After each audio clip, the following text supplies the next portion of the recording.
گربه صاحب سلامونه، وخت مو بخیر. وعلیکم السلام ورحمت الله وبرکاته. ډېره زیاته مننه کور ودان. د زمري شلمه هغه ورځ ده چې اسلامي امارت خوست ولایت فتح واک په لاس کې واخیسته. ستاسو پر آن باندې یاده ورځ د خوست میشتو لپاره څومره د ویاړ او تاریخي ورځې څخه برخمنه ورځ ده؟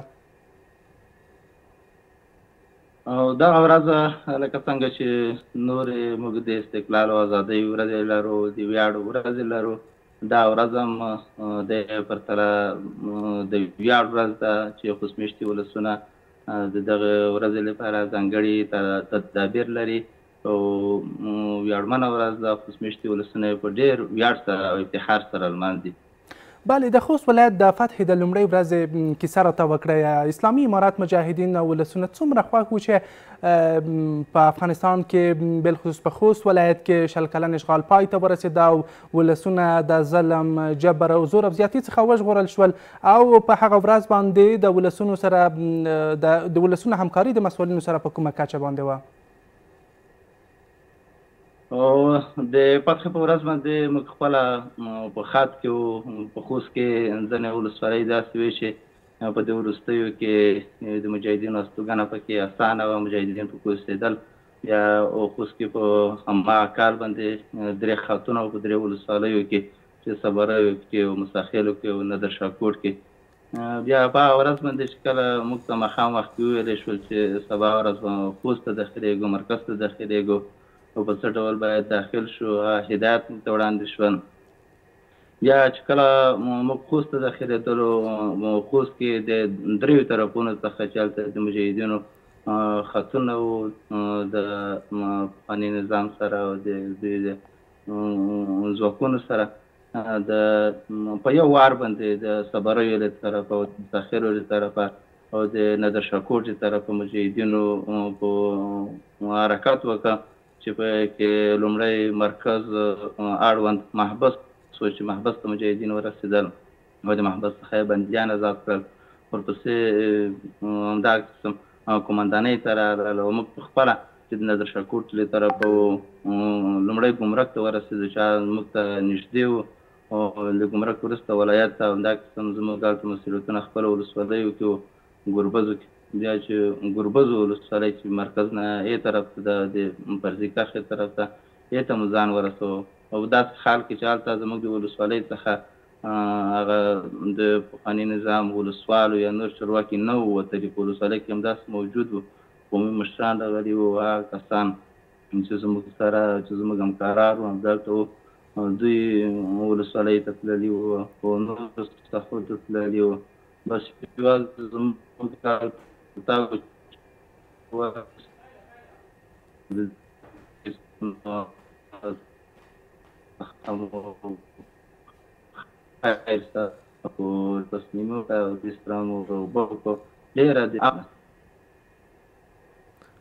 مستغفر صاحب، تاسو زموږ غږ لرئ؟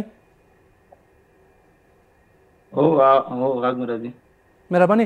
په تیر شل کلن اشغال کې خوست یو له خونړۍ ولایتونو څخه و چې تر ډېره پورې جګړو ځپلی هم ولري. پرتې ولسوالۍ یې د اسلامي امارت په راتګ سره په هېواد کې د امنیت په ټینګښت سره چې امن راغی، د هر چا سر او مال خوندي شو. خوستي ولسونه څومره په ډاډه زړه باندې کولی شي خپلې ورځنۍ چارې ترسره کړي او څومره امنیتي ارګانونو له اړخه تاسو ډاډ ورکوئ دوی ته؟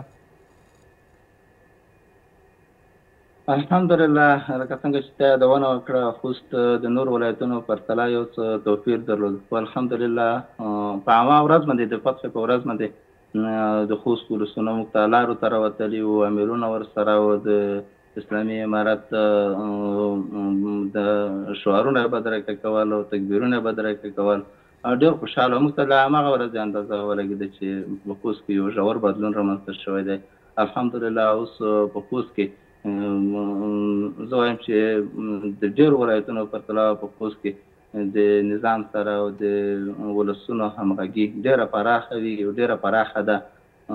د دوی هر ډول کارونه چې وي، څه مشکل وي، ستونزې وي، او شپه ورځ د مسؤلینو سره شریکوي. لکه څنګه چې ولس په نظام باندې اعتماد کړی دی، همدا قسم نظام په ولس باندې اعتماد کړی دی چې الحمدلله او په دې برخه کې د ولسونو همکاري او همغږي د نظام سره ډېره په لوړه کچه ده. بله دا چې د خوست ولایت لرې پرتو سیمو ته په تیر کې دومره پاملرنه نه کېده، هغه که په صحي برخه کې و، تعلیمي برخه کې، یا هم په بیارغونې په برخه کې. د اسلامي امارت په راتګ سره د خوست لرې پرتو سیمه ولسوالیو ته د بیارغونې په برخه کې لکه څرنګه چې ما یادو برخو ته کتنه هم یادونه مې هم وکړله، دغو برخو کې څومره پاملرنه ورته شوې ده؟ الحمدلله ډېره پاملرنه شوې ده. دا چې لرې پرتې سیمې ولسوالۍ چې پخوا به دوی ته تګ هم د تېر نظام لخوا نشي کېدی، خدمات نه کول او نه یې کولی شول.